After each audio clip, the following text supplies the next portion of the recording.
Hello నమస్తే, welcome back to my channel Das birds zone Eluru. ఈరోజు మన వీడియోలో టాపిక్ వచ్చేసి మన పక్షుల్లో male and female gender identification ఎలా తెలుసుకోవాలి. మనం ఎంతో ఇష్టంగా పెంచుకునే ఈ పక్షుల్లో ఎన్నో రకాల జాతులు ఉన్నాయి. ఈ budgies, finches, small conures, sun conures, lorikeets, macaw, cockatoo ఇలా చెప్పుకుంటూ పోతే ఎన్నో రకాల జాతులు ఉన్నాయి. ఇలా ఎవరికి వారు వాళ్ళు పెంచుకునే అభిరుచులను బట్టి కొంతమంది చిక్ స్టేజ్లో, కొంతమంది సెమీ అడల్ట్ స్టేజ్లో, మరి కొందరు అడల్ట్ స్టేజ్లో వాటిని షాప్స్ నుంచి తెచ్చుకుంటూ ఉంటారు. కానీ వీటిలో మేల్ అండ్ ఫీమేల్ ఐడెంటిఫికేషన్ చాలామందికి తెలియదు. వాళ్ళు తెచ్చుకునే పెట్ షాప్స్లోనో బ్రీడర్స్ దగ్గర వాళ్ళు ఏది చెప్తే అదే మేల్ అంటే మేల్ అనో, ఫిమేల్ అంటే ఫిమేల్ అనో తెచ్చుకుంటూ ఉంటారు. ఈ బజ్జీస్, ఆఫ్రికన్ లవ్బర్డ్స్, కాక్టైల్స్ వీటిలో అయితే కొన్ని ఇండికేషన్స్ ద్వారా అవి మేల్ అండ్ ఫీమేల్ మనం చెప్పగలుగుతాం. అంతేకాకుండా వాటి పెల్విక్ బోన్ టెస్ట్ ద్వారా మరి కొంతవరకు అయితే చెప్పగలం. 100% పక్కాగా వాటి జెండర్ని తెలుసుకోవాలి అంటే డెఫినెట్గా వాటికి డిఎన్ఏ టెస్ట్ అయితే ఖచ్చితంగా అవసరం. ఈ డిఎన్ఏ టెస్ట్ మనకి అవసరమా అనుకుంటే 100% ఖచ్చితంగా అవసరం అండి. ఎందుకంటే మనం పెంచుకునే బర్డ్స్లో మేల్ అండ్ ఫీమేల్ కూడా ఖచ్చితంగా ఉండాలి. ఇలా ఓన్లీ డిఎన్ఏ మాత్రమే కాకుండా వాటి పెల్విక్ బోన్ టచ్ చేసి కూడా అది మేల్ అండ్ ఫీమేల్ మనం ఐడెంటిఫై చేయొచ్చు. కానీ అలా చెప్పాలి అంటే వాటి గురించి పూర్తిగా అవగాహన ఉంటే మాత్రమే అది చెప్పగలుగుతాం మనం. ఆ పెల్విక్ బోన్ ద్వారా మనం ఎలా తెలుసుకోవాలి అనేది కూడా నేను ఒక ఫుల్ వీడియోలో మీకు దాని గురించి పూర్తిగా వివరాలు చెప్తాను. కానీ చాలా మందిలో అయితే ఒక డౌట్ ఉందండి. ఈ డిఎన్ఏ టెస్ట్ని ఎలా చేస్తారు, ఎక్కడ చేస్తారు, వాటి రిపోర్ట్ మనకి ఎలా ఇస్తారు అనే డౌట్ అయితే చాలా మందిలో ఉంది. ఈ డిఎన్ఏ టెస్ట్ చేయాలి అంటే ఆ బర్డే మనం పంపించాల్సిన అవసరం లేదండి. వాటి ఫెదర్స్ని తీసి మనం దాన్ని కొరియర్ చేస్తే వాళ్ళు దాని ద్వారా టెస్ట్ చేసి దాని రిపోర్ట్ మనకి ఇస్తారు. కానీ ఆ ఫెదర్స్ ఎలా తీయాలి, అవి ఎక్కడికి పంపించాలనేది మీకు చాలా క్లియర్గా చెప్తానండి. ఈ వీడియో ఎక్కడ స్కిప్ చేయకుండా కంటిన్యూగా చూడండి. ఇంకా లేట్ చేయకుండా టాపిక్లోకి వెళ్ళిపోదాం. మీరు ఫస్ట్ టైం మన ఛానల్ చూసినట్లయితే సబ్స్క్రైబ్ చేయడం మర్చిపోకండి. బెల్ నోటిఫికేషన్ ఆన్లో పెట్టుకోండి. మనం చేసే ప్రతి వీడియో మీకు ముందుగా నోటిఫికేషన్ రూపంలో అందుతుంది. ముందుగా మనం ఏ బర్డ్కి అయితే డిఎన్ఏ సెక్సింగ్ టెస్ట్ చేద్దాం అనుకుంటున్నామో బర్డ్ని మనం మన చేతి వేళ్ల మధ్యలో చాలా సున్నితంగా హ్యాండిల్ చేసి దాని నెక్ కదలకుండా జాగ్రత్తగా పట్టుకోవాలి. ఈ బర్డ్ని ఆ పొజిషన్లో పట్టుకున్నప్పుడు మనం చాలా జాగ్రత్తగా డీల్ చేయాలి. ఎందుకంటే ఈ బర్డ్స్ అనేవి చాలా సున్నితమైనవి కాబట్టి ఈ చెస్ట్ దగ్గర ఫెదర్స్ తీసేటప్పుడు ఆ బర్డ్ని మనం చాలా సున్నితంగా హ్యాండిల్ చేయాలి. ఈ ఫెదర్స్ని ఒక 4 నుంచి 6 వరకు చాలా సున్నితంగా జాగ్రత్తగా తీయాలి. ఈ ఫెదర్స్ 4 నుంచి 6 వరకు అయితే సరిపోతాయి. ఎంతకన్నా ఎక్కువ అవసరం లేదండి. ఆ బర్డ్ని బోడిగుండు చేసినట్టు మనం మొత్తం పీకే అవసరం లేదు. అవి పీకేటప్పుడు కూడా మనం చాలా సున్నితంగా హ్యాండిల్ చేయాలి.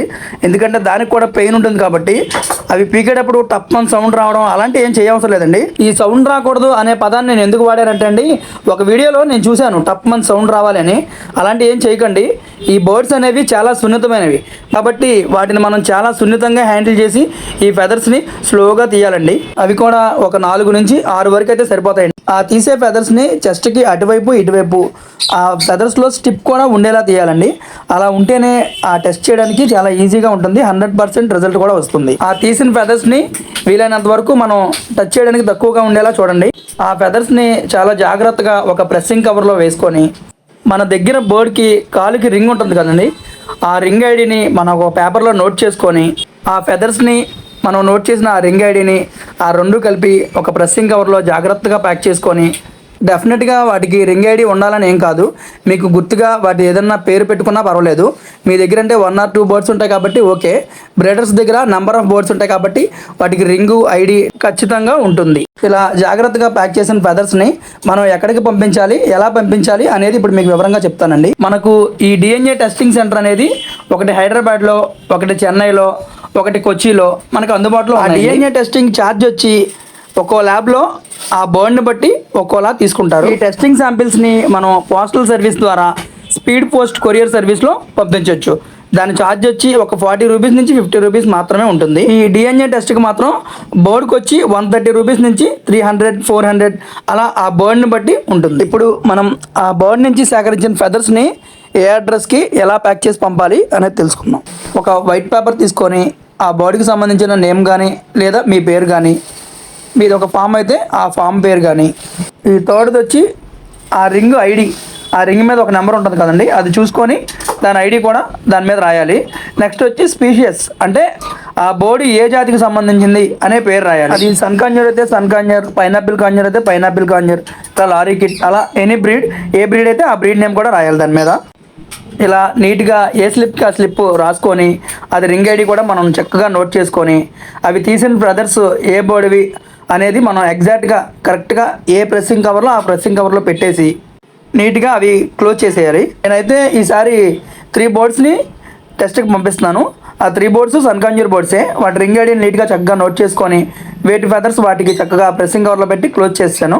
ఇలా నీట్గా 3 ప్రెస్సింగ్ కవర్లో పెట్టి ప్యాక్ చేసిన తర్వాత ఒక పోస్టల్ కవర్ తీసుకొని చక్కగా వాటిని ఆ మూడింటిని ఆ పోస్టల్ కవర్లో వేసి ప్యాక్ చేసుకొని పోస్ట్ కానీ దాన్ని కొరియర్ కానీ చేయొచ్చు. మనకి కొరియర్ కన్నా పోస్ట్ అయితే చాలా తక్కువ కష్టపడుతుందండి. 40 రూపీస్ నుంచి 50 రూపీస్ వరకు అయితే ఛార్జ్ అవుతుంది. ఈ కొరియర్ ఛార్జ్ అయితే 150 నుంచి 200 దాకా అవుతుందండి. వీటిని అయితే ఎక్కడికి పంపాలనేది ఇప్పుడు మీకు స్క్రీన్ మీద చూపిస్తానండి. ఒకటి కొచ్చి, ఒకటి చెన్నై, ఒకటి హైదరాబాద్. ఈ 3 కూడా నేను ఇప్పుడు వాటి అడ్రస్లు దాని మీద మొబైల్ నెంబర్స్ కూడా ఉన్నాయి. వాటిని డిస్ప్లే చేస్తాను. మనకి వీలుని బట్టి ఎక్కడికి కావాలంటే అక్కడ పంపించుకోవచ్చు మనం. ఈ స్పీడ్ పోస్ట్ ద్వారా అయితే మన డీటెయిల్స్ వాళ్ళకి ఒక 2 డేస్లో చేరిపోతాయి. అక్కడి నుంచి వాళ్ళు 1 డేలో చెప్పేస్తారు దాని రిపోర్టు. మనకి పీడిఎఫ్ ద్వారా కావాలంటే వెంటనే ఆ రోజే వచ్చేస్తుంది. లేదు విత్ కార్డ్స్ కావాలంటే దానికి ఒక 70 రూపీస్ వాటి నుంచి ఛార్జ్ చేస్తారు. అది వచ్చి మళ్ళీ మనకి ఒక 3-4 డేస్ నుంచి 5 డేస్ పడుతుంది కార్డ్స్తో. అయితే మనకి వీలుని బట్టి ఎలా కావాలంటే అలా చేసుకోవచ్చు. ఇది ఈ వీడియోలో చూడండి, ఈ మొదటగా కనబడేది ప్రణీది వెటనరీ. ఇది హైదరాబాద్ ల్యాబ్ అండి. ఇది ఈ డిస్ప్లే మీద వాళ్ళ మొబైల్ నెంబర్ కూడా ఉంది. ఎవరన్నా కావాలంటే సేవ్ చేసుకోవచ్చు అక్కడ అందుబాటులో ఉన్నవాళ్ళు. సెకండ్ వన్ వచ్చి బీక్స్ డిఎన్ఏ ల్యాబ్ అండి. ఇది కొచ్చిన్లో ఉంది. ఇది కేరళలో. మన అవకాశాన్ని బట్టి ఎక్కడికైనా మనం పంపించుకోవచ్చు ఆ టెస్ట్కి. ఈ థర్డ్ వన్ వచ్చి రెడ్ బెల్లీ డిఎన్ఏ ల్యాబ్ అండి. ఇది చెన్నైలో. వీళ్ళది రీసెంట్గా అడ్రస్ అయితే మారింది. ఇది న్యూ అడ్రస్ అనమాట. వీళ్ళలో ఎవరితో అయినా సరే మనకి లాంగ్వేజ్ ప్రాబ్లం అయితే ఉండదు. ఎందుకంటే ఇదంతా మనం చాటింగ్తో మేనేజ్ చేయొచ్చు. చాలా ఈజీగానే ఉంటుంది, పెద్ద కష్టమైతే కాదు. ఈ స్క్రీన్ మీద ఇప్పటిదాకా చూపించిన వీడియోలో వాళ్ళ అడ్రస్తో పాటు వాళ్ళ మొబైల్ నెంబర్స్ కూడా ఉన్నాయి. ఎవరికైనా కావాలంటే సేవ్ చేసుకోవచ్చు. ఇదండి ఈరోజు మన వీడియోలో టాపిక్ వచ్చేసి.